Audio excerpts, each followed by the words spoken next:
এই যে হলুদ আর বেগুনি রঙের ফুলকপিগুলো দেখছেন, এই ফুলকপি চাষ করে রীতিমতন তাক লাগিয়ে দিয়েছেন কোলাঘাটের কৃষক প্রমথ মাঝি। পূর্ব মেদিনীপুরের কোলাঘাট ব্লকের ফুল সবজি উৎপন্ন হতো এতদিন ঠিকই, তবে রঙিন ফুলকপির চাষ করে এবার রীতিমতন নজর কেড়েছেন কোলাঘাটের বৃন্দাবন চক গ্রামের প্রমথ মাঝি। এমনি ব্রোকলি চাষ করতেছি 12-13 সাল থেকে, আর রঙিন এই 3 বছরে করেছি। এই যে রঙিন ফুলকপি কেন এলেন এই চাষে? এলাম বলতে কিছু নতুনত্ব, এবং একে যেটা আমরা তৈরি করে দেখলাম, যেটা এর মধ্যে মানে বহু রকমের গুণ আছে আর কি, যেটা কালার হওয়ার ফলে প্রচুর এর আছে। মানুষ অনেকে জানেনি, এখন অনেকে জানছে, নতুন চাষও বাড়তিছে। এর গুণাগুণ নিশ্চয়ই। কী কী রঙের করছেন আপনি? আমরা এবছর ব্রোকলি আছে সবুজ, আর কালার বেগুনি কালার, হলুদ কালার, এমনি ন্যাচারাল ফুলকপি আছে। দীর্ঘদিন ধরে নতুনত্ব কিছু চাষ করার প্রতি প্রমথবাবুর আগ্রহ। কখনো ক্যাপসিকাম, কখনো ব্রোকলি, কখনো বিদেশি সবজি, চেরি, টমেটো, বিভিন্ন ধরনের চাষ তিনি এর আগেও করেছেন।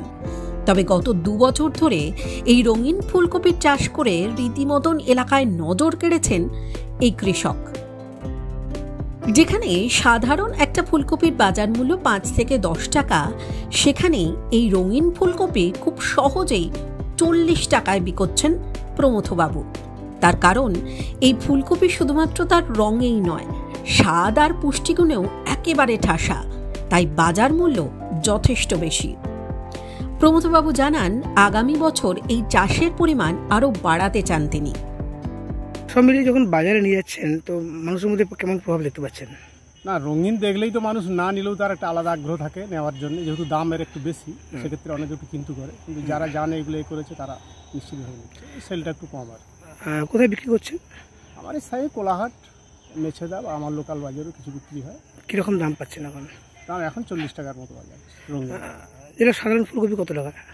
সাধারণ ফুলকপি একবারই দাম কম, 4-5 টাকা 7 টাকা 5 টাকা, মানে একবারেই। কিন্তু কালার ফুলকপি দাম ঠিক আছে। হ্যাঁ, যেহেতু আবাদ কম আছে, চাষও কম আছে, চলছে আর কি। মার্কেটে চাহিদা রয়েছে আপনার? চাহিদা আছে। তো কত গাছ লাগিয়েছিলেন? আমার এই বছর 3000-এর মতো গাছ ছিল। দুবার প্রথম অ্যাডভান্স বর্ষার ফলে প্রচুর নষ্ট হয়ে গেছে, এখন আমার 1000 খানেক চারা আছে, নামি জ্যাঠো করে। আচ্ছা, প্রচুর নষ্ট হয়েছে। এখন তাহলে মোটামুটি বিক্রি করছেন? হ্যাঁ, এখন বিক্রি, এখন রানিং চলছে। আচ্ছা, আর মানুষের মধ্যে আগ্রহ দেখতে পাচ্ছেন? যে নিশ্চয়ই, একে দেখলেই এর যে আকর্ষণ, দেখলেই তো আগে আগ্রহ থাকে। নতুন চাষ আমার এলাকায় চাষ হচ্ছে, কেউ করছে, আগামীতে আরও বাড়াতে নিশ্চয়ই। আগামী দিন কি এটাকে আরও বেশি বাড়ানোর লক্ষ্য রয়েছে? হ্যাঁ, নিশ্চয়ই। ব্রোকলিটাকে এইভাবে আমি শুরু করছিলাম 12-13 সালে, তখন তার এখন বিশাল মার্কেট, অনেকেই করছে, এও আস্তে আস্তে মানুষ করছে। বীজটা পাওয়া খুব একটু সমস্যা আছে, যার জন্য। রঙিন ফুলকপি দেখার জন্য ভিড় জমিয়েছেন এলাকার উৎসাহী মানুষজন, আর তার সঙ্গে সঙ্গে উৎসাহিত হচ্ছেন স্থানীয় কৃষকরাও। টাইমস নাও খবর।